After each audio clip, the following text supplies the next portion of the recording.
What does multiple representation or dual agency mean in the real estate transaction? Hey, I'm John DeFreitas. I'm a local real estate agent with Sutton Sumner Realty in the GTA area. And if you've never heard the term multiple representation and you are looking to get into the market to buy or sell, then you either aren't working with an agent or your agent is not working for you. Because one of the roles of an agent is to make sure that they're explaining directly to their clients what could happen under multiple representation.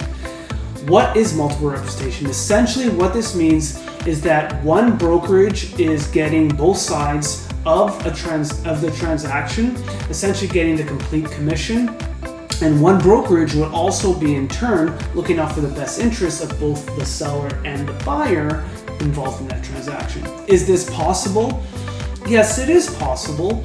However, it comes with its risks. The main risk for the buyer and seller is that their best interests might not necessarily be taken into account in an effort to get a transaction done.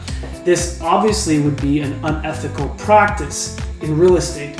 And because of that, it is our duty as real estate agents to make sure that both the buyer and or the seller are completely aware of what can happen in a multiple representation scenario.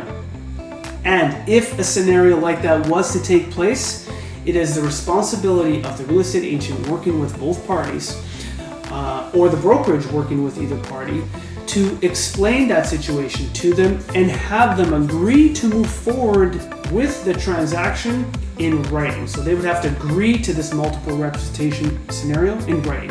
Why?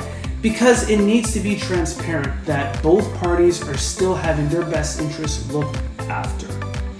So multiple representation, although there are some risks, it does happen quite often, and generally speaking, it is very common to move forward and get the best deal for your property or save the most money on your purchase as much as possible when working in multiple representation.